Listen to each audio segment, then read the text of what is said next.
Naam, karibu tena mpenzi mtazamaji wa Kenya Digital News, na leo hii tumemtembelea Pastor ama Bishop Israel ambaye amekuwa akitabiri mambo mengi kuweza kutokea katika siasa za hapa katika taifa letu la Kenya.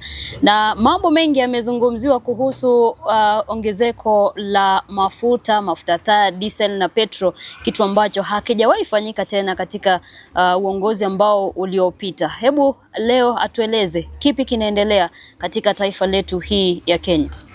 Karibuni sana. Naona kwamba mko wengi hapa na nawakaribisha katika jina la Yesu.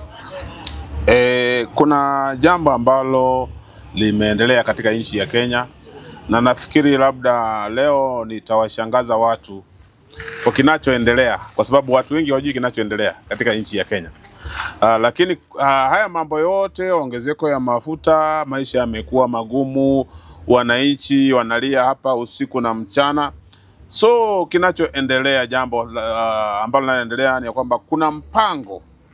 Unajua, mimi huwa natabiri kile kitu ambacho kinakuja kutokea, na ndio maana nileta ule uchaguzi mwingine ule wa uliofanyika juzi. Niliwaambia kitakachofanyika, na hivyo ndivyo kilivyofanyika.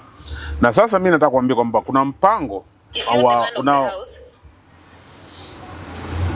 mpango ambao unaandaliwa kwa finance bill ambayo inakuja, ambayo itakuwa mbaya zaidi ya ile finance bill ambayo ilikuweko. Na hiyo finance bill nafikiri itaathiri uchumi wa Kenya kikubwa sana. So mambo ambayo yanayoendelea sasa ni mambo ambayo unakuta itaathiri wa Kenya kwa hii kipindi ambacho tuko kwa sasa. Kabla ya 2027 Wakenya wanaenda kuathirika kwa njia kubwa sana, maana sasa utakuta kwamba nao kabla ya 2027 maisha yatakuwa magumu sana, na Wakenya watapitia hali ngumu sana, kwa sababu unapoangalia hata wakati ambapo tuko sasa, hata kama kuna jengwa zile inaitwa affordable housing, kuna jambo moja lazima ujiulize kwa Wakenya, kwa sababu Wakenya sasa wengi wanaishi katika hali ya madeni. Na nafikiri sasa Wakenya wa chini saa hizi karibu kila Mkenya anaishi katika fuliza. Kwa hivyo lazima akope ndio aweze tena kujimudu, achukue akope na aweze kujimudu. Kwa hivyo Wakenya wanaishi katika hali ya madeni. So unapopiga hesabu kwamba Mkenya anaishi katika hali ya madeni, sijui ni okoa jahazi, sijui ni fuliza, halafu mwambie kwamba kuna affordable housing ambayo anafaa kuingia ndani ya shilingi sijui ni 3,000 na ngapi, na hata nyumba ya shilingi 4,000, 2,000 pia bado ni shida. So unaona kwamba ni mzigo juu ya mzigo mwingine,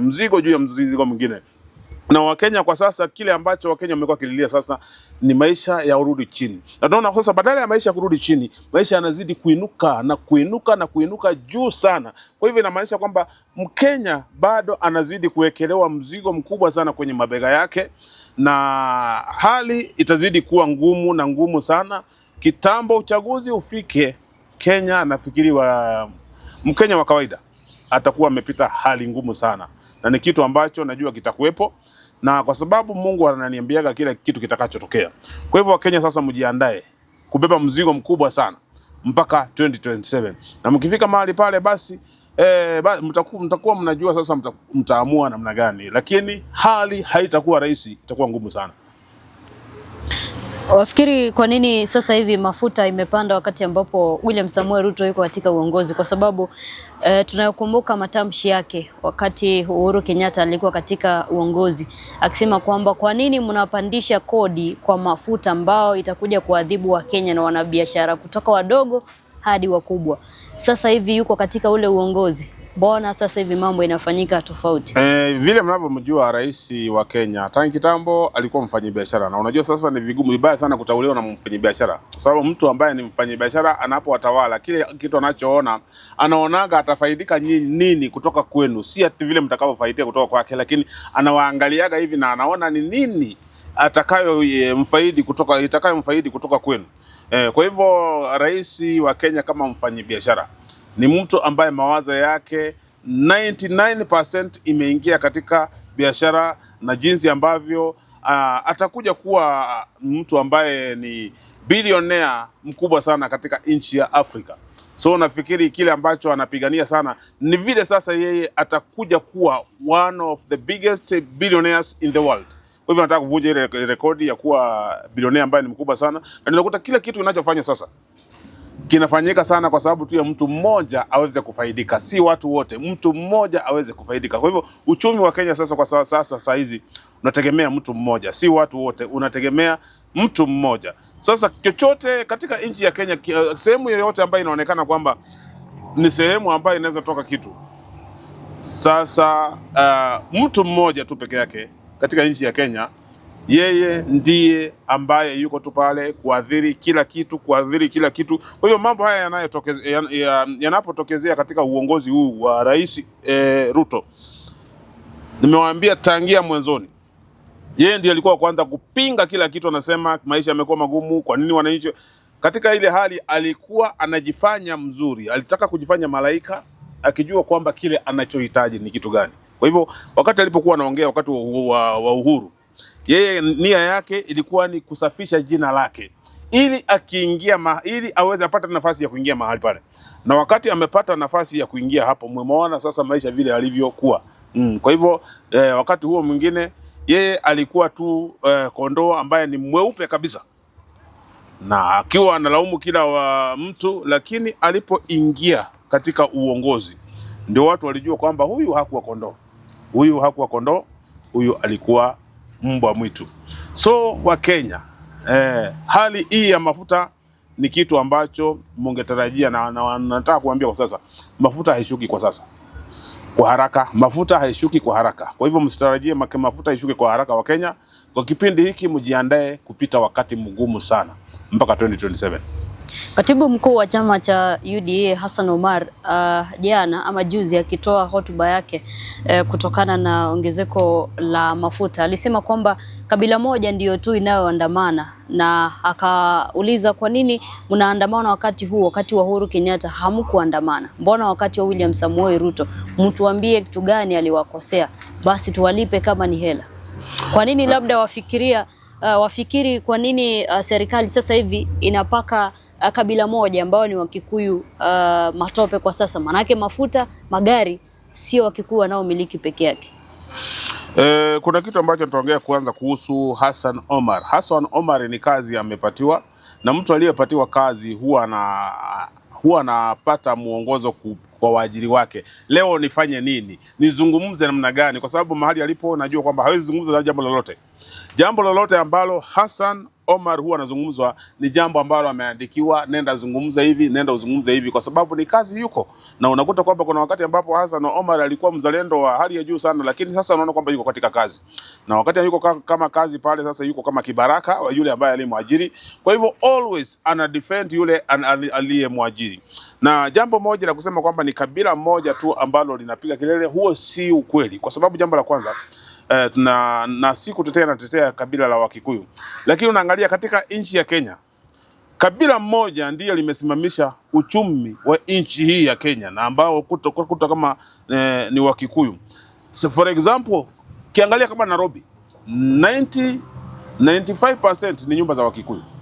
Na kama angekuwa ni wakabila peke yake, nafikiri kwamba wangeruhusu makabila mengine yaweze kuishi katika zile nyumba.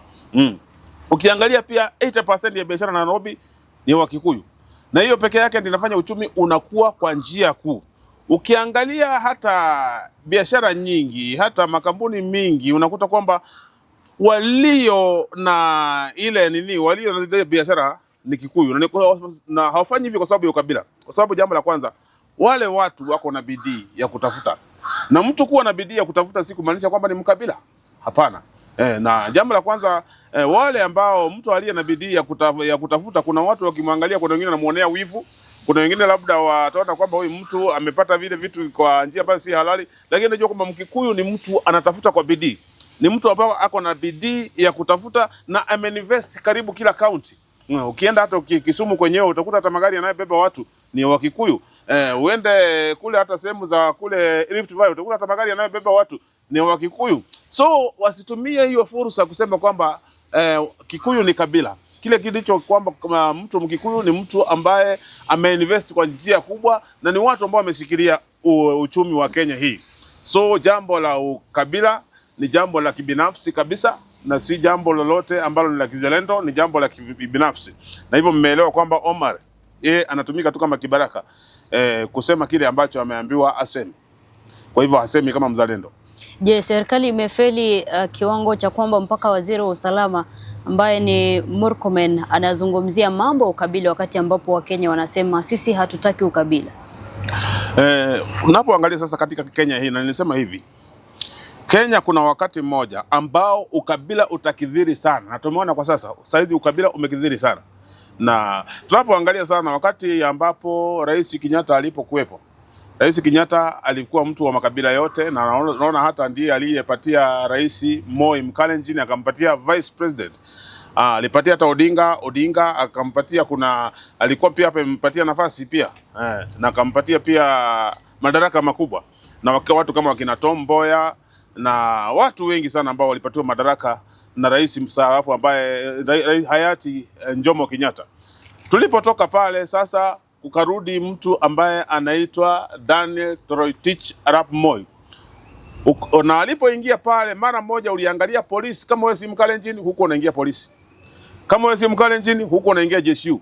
Sasa JSU na polisi yote ilikuwa ni Kalenjin peke yake, mpaka sasa wewe polisi wote walipoingia mahali pale ulikuta accent yote ikabadilika ikawa ni ya Kalenjin, kwa sababu main ambao walikuwa katika polisi na JSU na AP walikuwa ni Kalenjins only.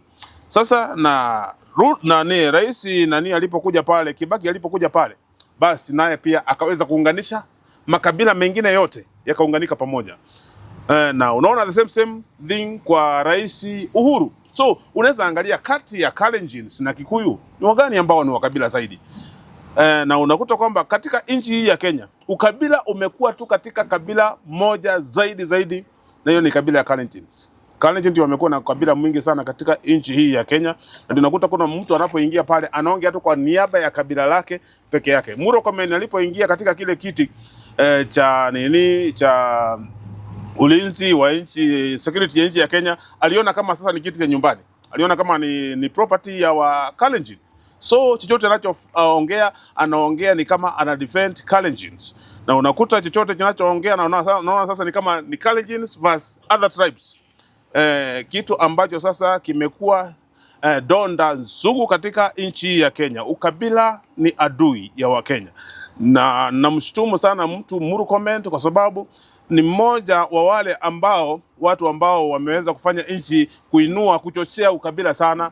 Mtu anaitwa Murkomen, Sudi, na ni watu ambao wamekuwa kichangia sana ukabila katika nchi ya Kenya, kwa sababu mambo ambayo wanayoongea ni mambo ambayo yanaashiria kwamba ni wakabila wakubwa katika nchi ya Kenya. Na kile kitendo tunakilaani cha ukabila katika jina la Yesu, tunakilaani kabisa. Roho ya ukabila tunasema ishindwe katika nchi hii ya Kenya. Ombi langu ni kwamba Wakenya watembee katika uzalendo. Wakenya watembee na waongee katika lugha moja, kwa sababu nchi haijengwi na ukabila.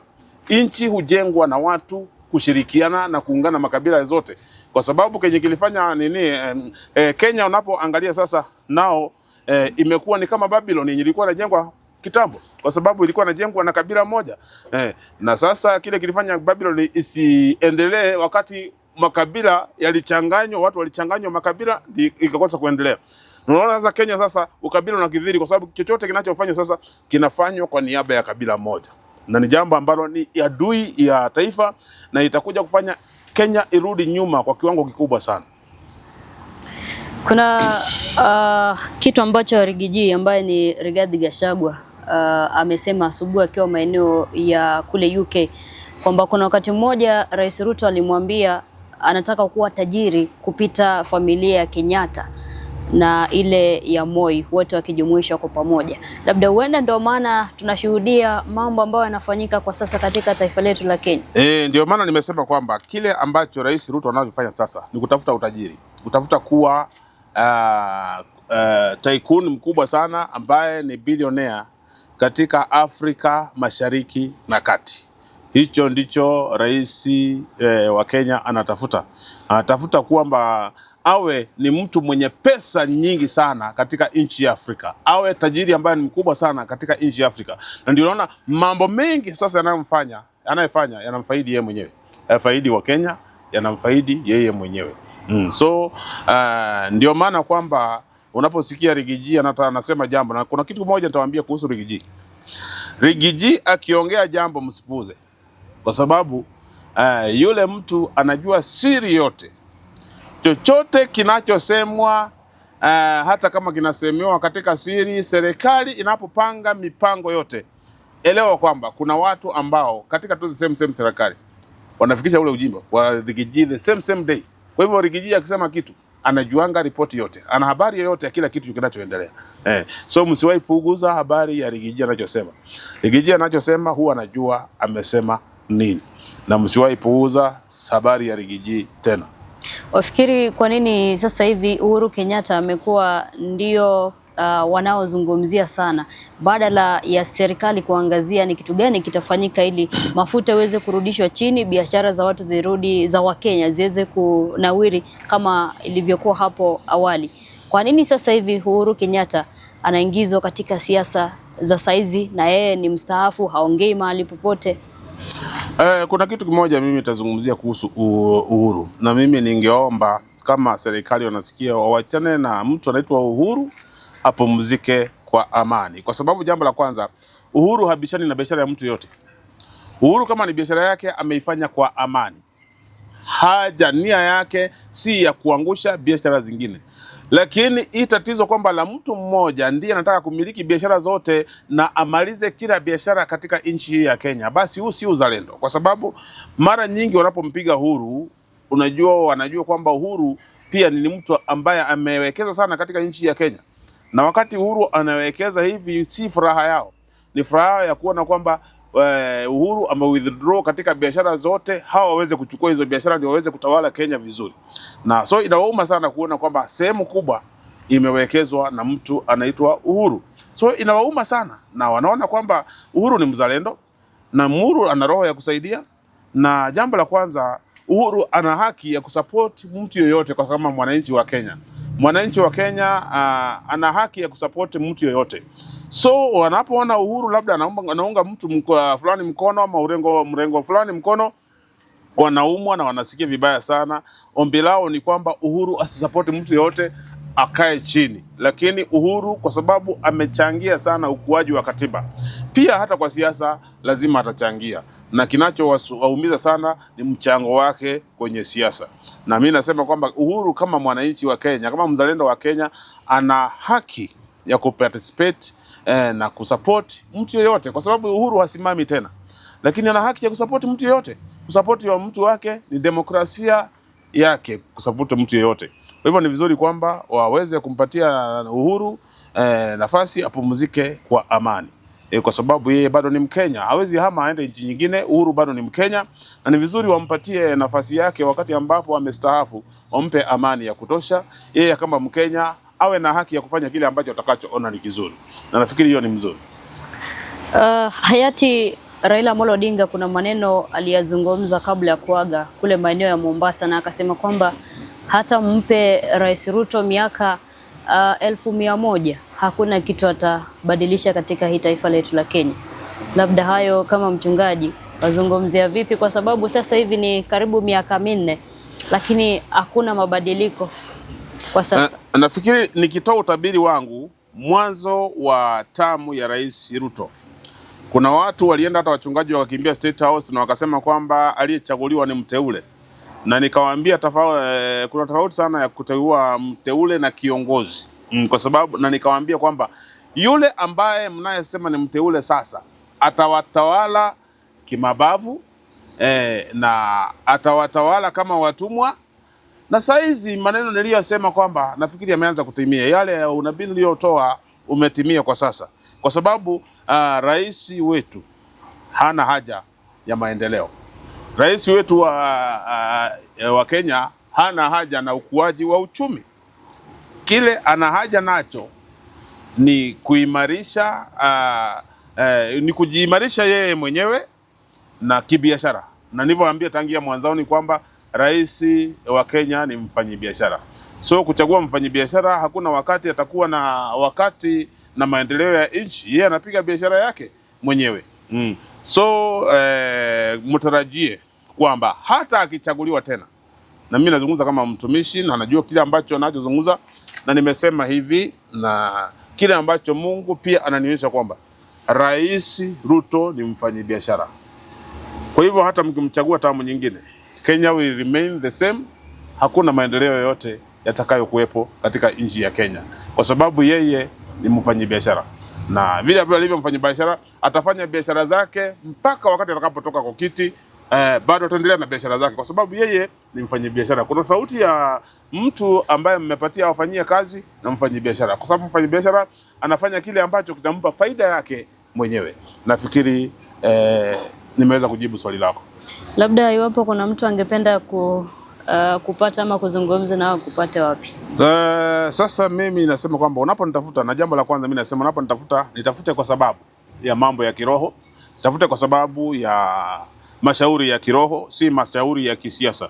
Mashauri ya kisiasa yawekiwa wanasiasa, kwa sababu lakini hata mwanasiasa, kuna wale wanaonipigia simu labda waniomba ushauri na mwongozo wa kiroho. Mimi natoa mwongozo wa kiroho, lakini kupiga siasa sipigi siasa, na nimepigiwa na wengi sana. Nimepigiwa mpaka na women rep, nimepigiwa mpaka hata na wengine ambao wanataka kusimama kwenye ubunge, county rep, na watu wengi, hata wengine ambao ni magavana. Lakini nashukuru kwamba mimi natoa mwongozo kulingana na ambavyo Mungu ameniwezesha kutoa mwongozo kama nabii katika nchi hii ya Kenya. So kama ungetaka kunifikia, nifikie kwa hiyo nambari 0722 744 672, 0722 744 672, na nifikie tu kwa sababu ya ushauri wa kiroho. Mungu awabariki.